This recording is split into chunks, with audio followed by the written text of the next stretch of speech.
దేవుడు గర్విష్ఠుల అహంకారాన్ని ఎలా తగ్గిస్తాడు? మన కన్నిటి ప్రార్థన దేవుణ్ణి ఎంతవరకు కదిలిస్తుంది? మరణానికి ముందే మనము దేనిని చక్కబెట్టుకోవాలి? ఆలోచిద్దాం.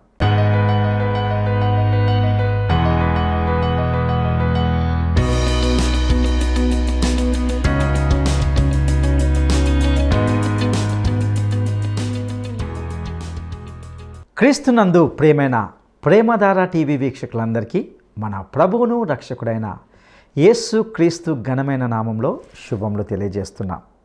నేటి మన ధ్యాన భాగంగా 2వ రాజుల గ్రంథము 19వ అధ్యాయము 24 నుండి 20వ అధ్యాయము 21 వరకు ధ్యానించుకుందాం. ఈ భాగంలో అష్షూరు రాజు తనను శక్తివంతునిగా చేసిన దేవుణ్ణి గ్రహించలేదు.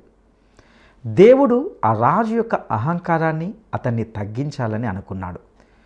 రాజు ముక్కుకు గాలం వేసి నోటిలో కళ్ళెం పెట్టి అతన్ని దూరంగా తోలివేస్తానని దేవుడు చెప్పాడు. దేవుడు ఆ రాత్రి అష్షూరు శిబిరంలోకి ప్రవేశించి 185,000 మందిని సంహరించాడు. ఇక 20వ అధ్యాయంలో హిజ్కియా జబ్బుపడి మరణ దశలో ఉన్నట్లుగా చూస్తాం. అతడు తన మంచంపై పరుండి తాను ఇక కోలుకోవడానికి సహాయం చేయమని దేవుణ్ణి ప్రార్థించాడు. దేవుడు యెషయా ప్రవక్తను హిజ్కియా వద్దకు పంపాడు. అతడు కోలుకుంటాడని చెప్పి అతని జీవితంలో మరొక 15 సంవత్సరాలు పొడిగించాడు. బబులోను రాజైన బెరోదక్బలాదాను యెరూషలేంలో హిజ్కియాను సందర్శించి అతనికి పత్రికలను కానుకను పంపాడు. హిజ్కియా తన సంపదలను ఆయుధాలన్నింటినీ వారికి చూపించాడు.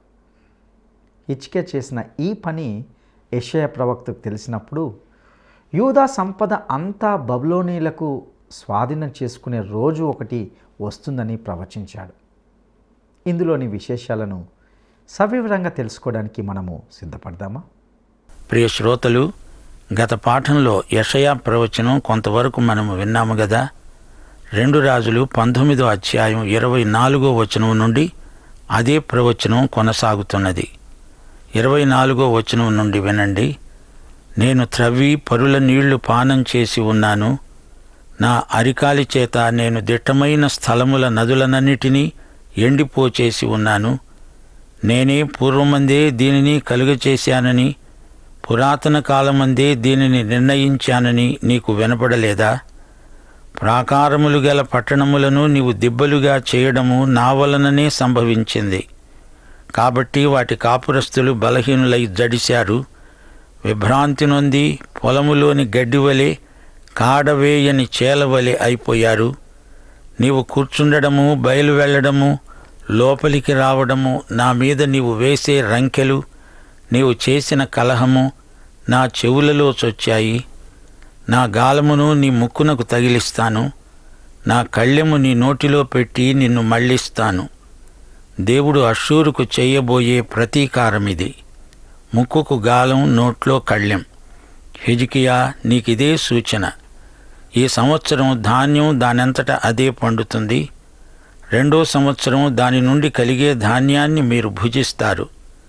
3వ సంవత్సరం మీరు విత్తనం విత్తి చేలు కోస్తారు.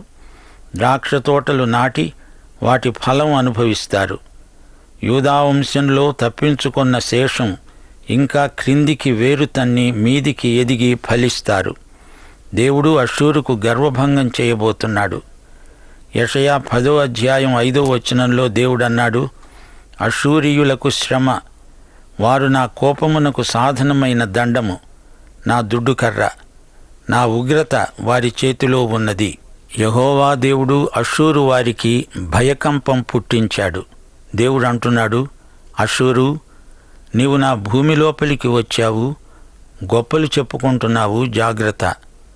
నీ ముక్కుకు గాలం తగిలిస్తాను.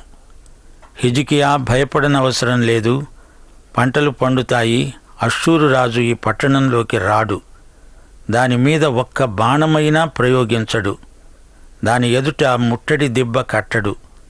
యెషయా ప్రవచనాలు ఆశ్చర్యకరమైనవి. ఆ రోజుల్లో అష్షూరు అంటే జాతులన్నీ భయపడ్డాయి. కాని వారు యెరూషలేములో అడుగు పెట్టరు. కొంచెం ఊహించండి, ఆ సమయంలో యెరూషలేము చుట్టూ 185,000 మంది ఉన్నారు. కాని ఒక్కడూ ఒక్క బాణం కూడా విడవలేదు. యెషయా దేవుని ప్రవక్త. దేవుడు అంటున్నాడు, నేను నా నిమిత్తము, నా సేవకుడైన దావీదు నిమిత్తము ఈ పట్టణాన్ని కాపాడి రక్షిస్తాను. దేవుడు తన నామ ఘనత కొరకై ఇదంతా చేస్తాడు. తన సేవకుడైన దావీదు నిమిత్తము ఇదంతా చేస్తున్నాను అంటున్నాడు దేవుడు. దావీదును ఎంత ప్రేమించాడో చూచారా? అయితే ఇప్పుడు మనము ఏమనుకోవాలి? దేవుడు అంటున్నాడు, నా కుమారుడైన యేసుక్రీస్తు నిమిత్తము నేను ఈ లోకాన్ని రక్షిస్తాను. మనము ప్రార్థిస్తే యేసుక్రీస్తు కోసమే దేవుడు మన ప్రార్థనలు వింటాడు. 35వ వచనం, ఆ రాత్రే యెహోవా దూత బయలుదేరి అష్షూరు వారి దండుపేటలో చొచ్చి 185,000 మందిని హతం చేశాడు. ఉదయమున జనులు లేచి చూడగా వారందరూ మృతకళేబరములై ఉన్నారు. అష్షూరు సైనికులు రాత్రి పండుకున్నారు, మళ్లీ లేవలేదు. ఎందుకని? వారు చనిపోయారు. పట్టణంలో ఉన్నవారు పొద్దున్నే నిద్రలేచి చూడగా పురద్వారము చుట్టూ 185,000 పీనుగలు పడి ఉన్నాయి. 36, 37 వచనాలు. అష్షూరు రాజైన సన్హెరీబు తిరిగిపోయి నీనెవె పట్టణానికి వచ్చి నివసించిన తరువాత అతడు నిస్రోకు అనే తన దేవత మందిరమందు మొక్కుతూ ఉండగా అతని కుమారులైన అద్రెమ్మెలకు, షరెజరు అతన్ని ఖడ్గముతో చంపి అరారాతు దేశములోనికి తప్పించుకొని పోయారు. అప్పుడు అతని కుమారుడైన ఏసర్హద్దోను అతనికి బదులు రాజయ్యాడు. సన్హెరీబు కథ ఇంతటితో సమాప్తం. అష్షూరును గురించి దేవుడు చెప్పిన ప్రవచనం, యెషయా ద్వారా పలుకబడిన ప్రవచనం అక్షరాల నెరవేరింది. ఇప్పుడు 20వ అధ్యాయంలోకి రండి.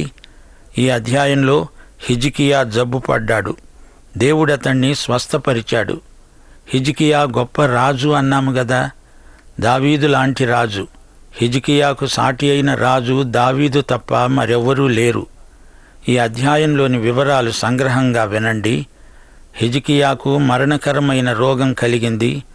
యెషయా అతని వద్దకు వచ్చి అన్నాడు, నీవు చనిపోతున్నావు, బ్రతకవు, గనుక నీవు నీ ఇల్లు చక్కబెట్టుకో. ఇది యెహోవా వాక్కు. అప్పుడు హిజ్కియా తన ముఖము గోడతట్టు తిప్పుకొని కన్నీళ్లు విడుస్తూ యెహోవాకు ప్రార్థన చేశాడు. యెహోవా, యథార్థ హృదయుడనై సత్యముతో నీ సన్నిధిలో నేను ఎలా నడుచుకున్నానో, నీ దృష్టికి అనుకూలముగా నేనెలా జరిగించానో కృపతో జ్ఞాపకం చేసుకో. యెషయా నడిమిశాలలో నుండి అవతలకు వెళ్ళక మునిపే యెహోవా వాక్కు ప్రత్యక్షమై పలికింది. నీ పితరుడైన దావీదునకు దేవుడైన యెహోవా వాక్కు, నీవు కన్నీళ్లు విడవడం నేను చూచాను, నీ ప్రార్థన నేను అంగీకరించాను. నేను నిన్ను బాగు చేస్తాను. 3వ రోజు నీవు యెహోవా మందిరానికి ఎక్కిపోతావు. ఇంకా 15 సంవత్సరాల ఆయుష్ నేను నీకిస్తాను. నా నిమిత్తము, నా సేవకుడైన దావీదు నిమిత్తము ఈ పట్టణాన్ని నేను కాపాడుతూ నిన్ను, ఈ పట్టణాన్ని అష్షూరు రాజు చేతిలో పడకుండా నేను విడిపిస్తాను. తరువాత యెషయా అంజూరపు పండ్ల ముద్ద తెప్పించాడు. వారు దాన్ని తెచ్చి కురుపు మీద వేసిన తరువాత అతడు బాగుపడ్డాడు. హిజ్కియా యెషయాను అడిగాడు, యెహోవా నన్ను స్వస్థపరుస్తాడు, నేను 3వ రోజు ఆయన మందిరానికి ఎక్కిపోతాను అనడానికి సూచన ఏది? యెషయా అన్నాడు, దీనికి యెహోవా సూచన ఏదనగా, నీడ 10 మెట్లు ముందుకు నడిచింది గదా, అది 10 మెట్లు వెనక్కు నడుస్తుంది, అవునా? అందుకు హిజ్కియా అన్నాడు, నీడ 10 మెట్లు ముందుకు నడవడం అల్పం, కాని నీడ 10 గడులు వెనక్కు నడిస్తే చాలు. యెషయా ప్రార్థించాడు. దేవుడు అహాజు గడియారపు పలక మీద 10 మెట్లు ముందుకు నడిచిన నీడ 10 మెట్లు వెనుకకు తిరిగిపోయేటట్లు చేశాడు. యెషయా ప్రార్థనకు వెంటనే జవాబు వచ్చింది. ఈ విధంగా నీడ వెనక్కు నడవడం గొప్ప ఖగోళ సంబంధమైన అద్భుతం. భూభ్రమణం వెనక్కు తిరిగింది. అహాజు గడియారపు పలక అంటే ఏమిటి? బబులోను దేశంలో నీడ గడియారాలు వాడుకలో ఉండేవి. పూర్వం ఇలాంటి గడియారాలను తూర్పు దేశంలో వాడేవారు. అహాబు మెట్ల మీది నీడను బట్టి కాలాన్ని లెక్కించేవారు.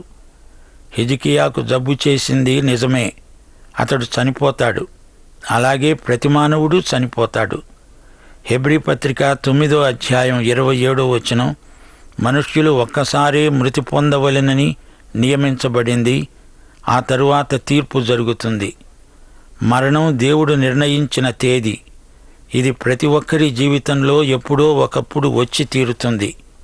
నీ మరణ దినం నీకు తెలిసి ఉంటే అప్పుడు ఇహలోకమంతా నీకు శూన్యమనిపిస్తుంది. ఎల్లుండి చచ్చిపోతావని నీకు తెలిసిందనుకో, ఈ నిమిషం నుండే వైరాగ్య భావన నీకు కలుగుతుంది. ప్రభువును మాత్రమే సంతోషపెట్టాలని బుద్ధి వస్తుంది. కాని నీ మరణదినం దేవుడు నీకు చెప్పడు. అది ఎప్పుడు వచ్చినా పర్వాలేదు, నిశ్చింతగా ఆయన్ను మహిమపరుస్తూ బ్రతుకు. హిజ్కియా గోడతట్టు ముఖం తిప్పుకున్నాడు. దేవుడు స్వస్థపరచగలడు. హిజ్కియా ఇల్లు చక్కపెట్టుకున్నాడు. దేవుడతణ్ణి బాగుచేశాడు. ఆత్మ పరీక్ష చేసుకున్నాడు. హిజ్కియా కన్నీళ్లను దేవుడు తుడిచాడు. 15 సంవత్సరాలు అతని జీవితం పొడిగించబడింది. అంజూరపు పండ్ల ముద్ద తెచ్చి అతని గాయం మీద ఉంచారు. దేవుడు ఏ విధంగానైనా స్వస్థపరచగలడు. ఔషధం ద్వారా స్వస్థపరచగలడు. ఔషధము లేకుండా కూడా స్వస్థపరచగలడు. ఎవరు ఎంతకాలం జీవించాలో అదంతా దేవుని చేతిలో ఉంది. నీ ఆయుర్దాయం ఎంత? ఎన్ని సంవత్సరాలు బతుకుతావు? ఎప్పుడు చనిపోతావు? ఈ ప్రశ్నలకు జవాబు ఎవరు చెప్పగలరు? నడిపించు నానావా నడి సంద్రమున దేవా, నవజీవన మార్గమున నా జన్మ తరింప. నడిపించు నానావా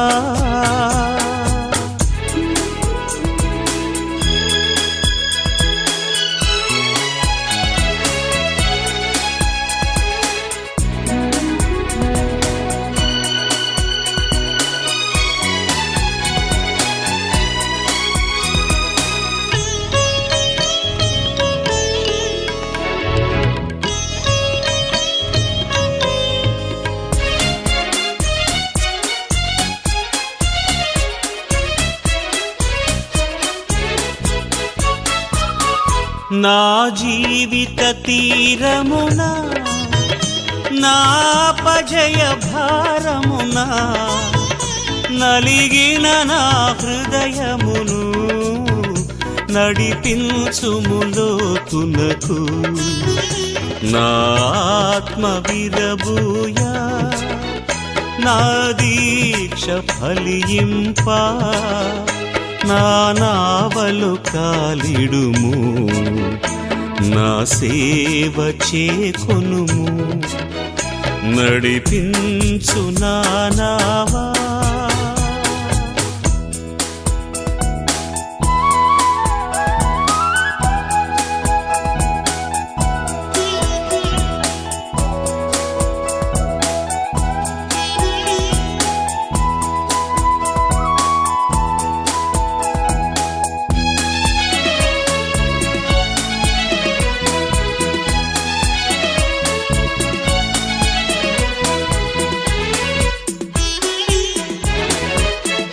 ప్రభు మార్గము విడిచితిని, ప్రార్థించుట మానితిని.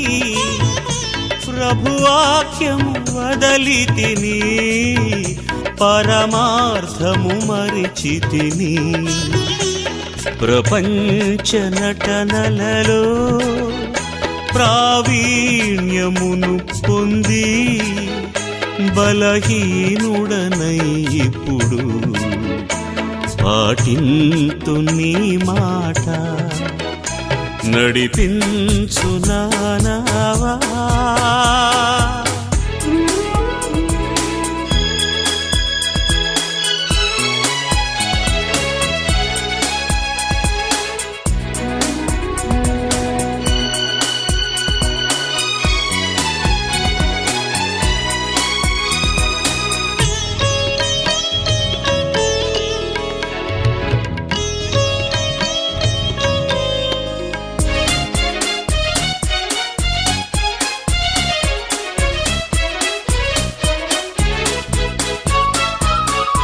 లోతైన జలములలో లోతున వినబడు స్వరమా, లోబడుటను నేర్పించి లోపంబులు సవరించి, లోనున్న ఈవులలో లోటైన నా బ్రతుకు లోపించని అర్పణగా లోకేశ చేయుమయా. సంగతులు మరుగు చేయుట దేవునికి ఘనత. ఆదిమ సంఘంలో యాకోబు హతసాక్షి అయ్యాడు. హెరోదు అతణ్ణి చంపించాడు. అయితే పేతురును చెరసాలలో నుండి ప్రభువు తప్పించాడు. ఎందుకని దేవుడు ఒకరిని హతసాక్షిని చేశాడు, మరొకరిని ఎందుకు కాపాడాడు? అంతా ఆయన చిత్తమే. మనం చేయాల్సిన ప్రార్థన ఇదే: దేవా, నన్ను విరగ్గొట్టు, నలగ్గొట్టు, నీ చిత్తానికి లోబడేటట్లు నన్ను పెంచు, భద్రపరుచు, వంచు. దేవుడు నిన్ను ఉంచినంతకాలం ఇక్కడ ఉండు, రమ్మన్నప్పుడు ఆయన దగ్గరికి వెళ్ళు. రెండూ ఒకటే. హిజ్కియా ఇంత గొప్ప విశ్వాసి అయి ఉండి చిట్ట చివరికి గొప్ప పొరపాటు చేశాడు. 12వ వచనం. ఆ కాలమందు బెరోదక్ బలదాను బబులోను రాజు హిజ్కియా రోగి అయి ఉన్నాడని విన్నాడు. పత్రికలను కానుకను అతని వద్దకు పంపాడు. హిజ్కియాకు తన సుహృద్భావాన్ని వ్యక్తం చేస్తున్నాడు.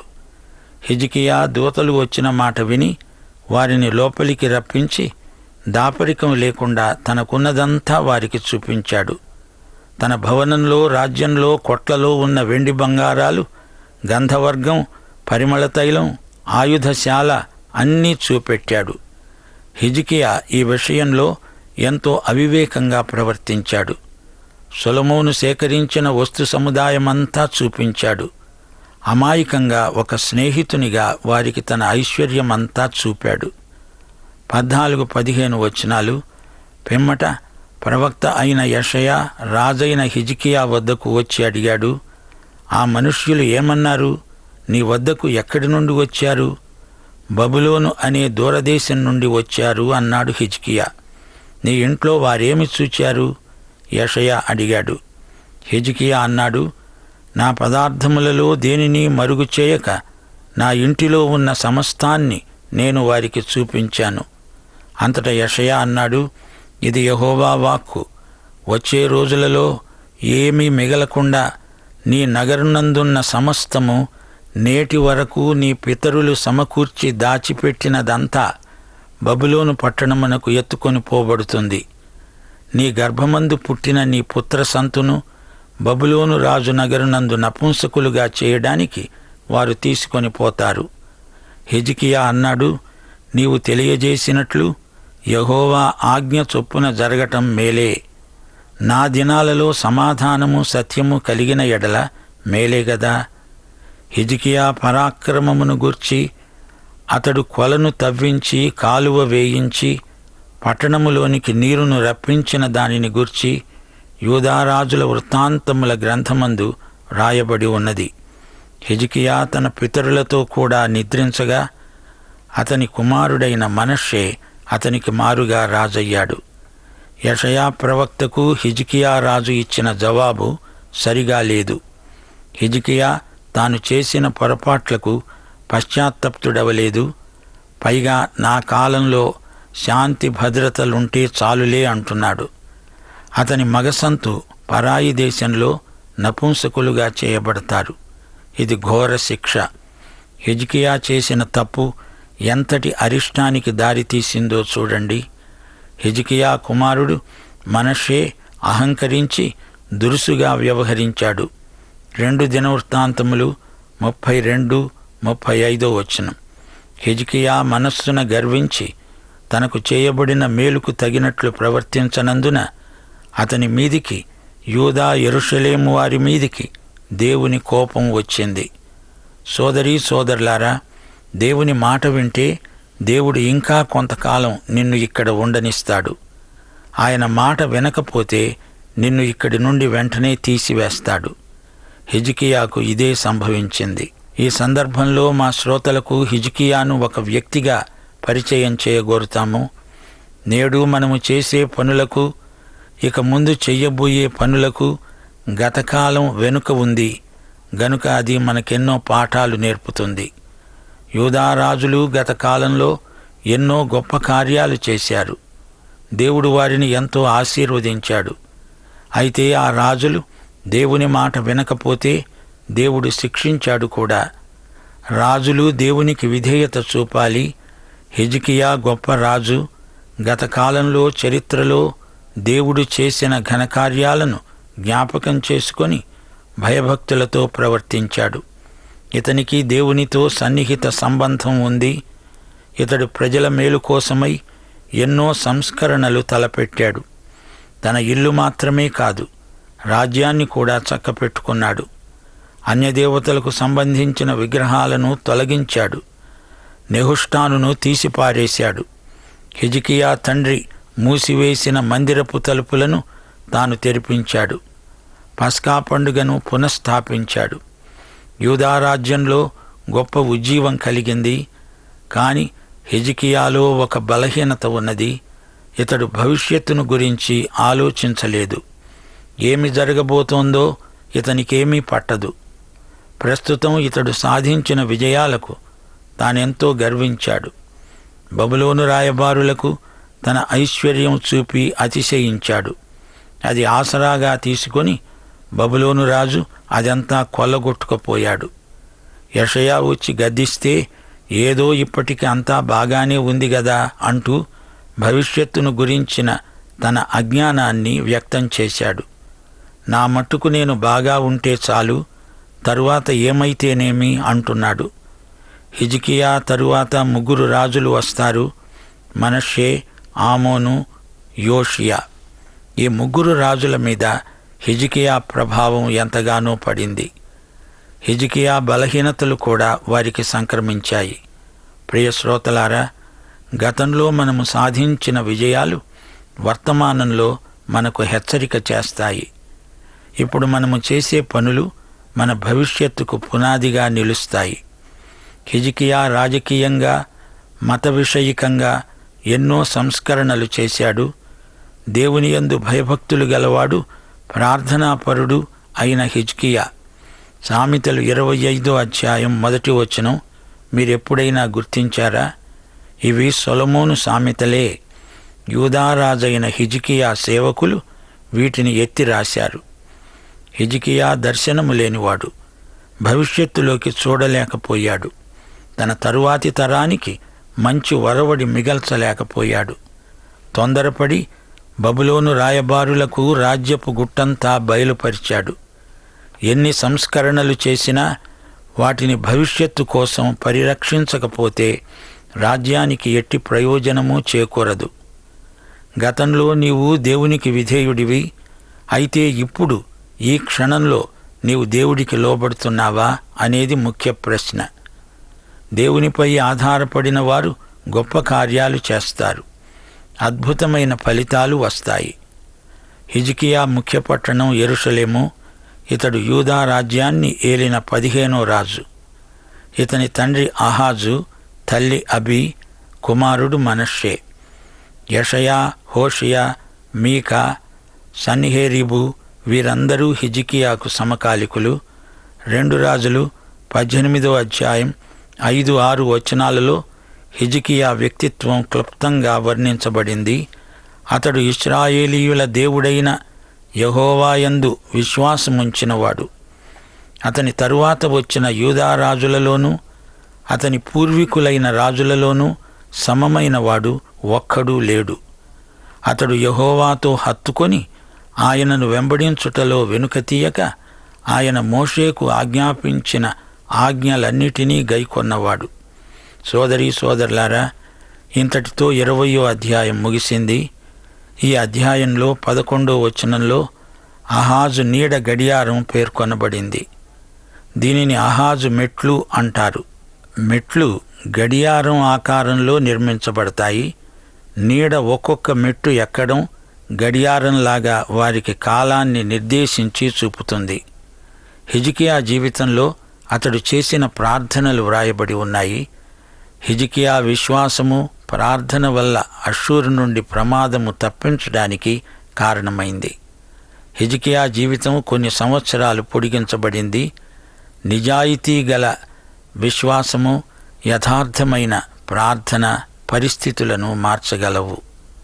ముగింపులో కొన్ని ప్రాముఖ్యమైన హెచ్చరికలు చేయగోరుతాము. 1. మరణము హఠాత్తుగా సంభవిస్తుంది గనుక ప్రతి ఒక్కరూ ఇల్లు చక్కపెట్టుకోవాలి. 2. అన్నీ అనుకూలంగా ఉన్నప్పుడు విశ్వాసం సన్నగిల్లే ప్రమాదం ఉంది. పరిస్థితులు ప్రతికూలమైనప్పుడు విశ్వాసం బలపడుతుంది. 3. హిజ్కియా రోగి అయి ఉండి చేసిన ప్రార్థన అతన్ని బాగు చేసింది. పాఠం సమాప్తం. ప్రభు అయిన యేసుక్రీస్తు వారి దివ్య కృప, తండ్రి అయిన దేవుని పరమ ప్రేమ, పరిశుద్ధాత్మ యొక్క అన్యోన్య సహవాసము, సమాధానము మనందరికీ సదాకాలము తోడై ఉండునుగాక. ఆమేన్.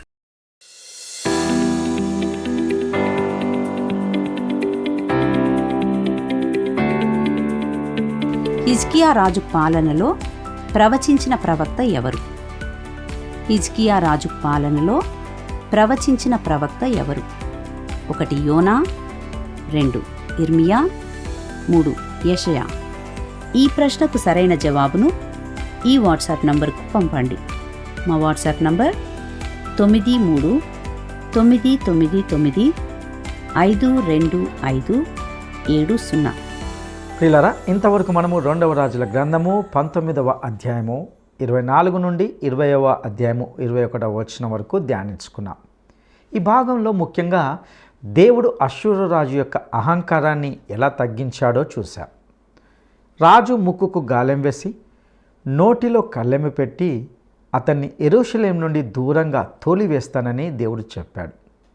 అష్షూరు రాజు ఇతరులకు విధించే ఈ శిక్షతోనే దేవుడు అతన్ని హెచ్చరించాడు. హిజ్కియా రాజు జబ్బుపడి మరణదశలో ఉన్నప్పుడు సహాయం చేయమని దేవుణ్ణి ప్రార్థించాడు. అప్పుడు దేవుడు అతని జీవితంలో మరొక 15 సంవత్సరాలు పొడిగించాడు. మనము దేవుని మాట వింటే దేవుడు ఇంకా కొంతకాలం మనకు ఆయుష్ ఇస్తాడు. ఈ హిజ్కియా కథ ప్రార్థన చేసే శక్తిని, విశ్వాసాన్ని మీకు ఇస్తుంది.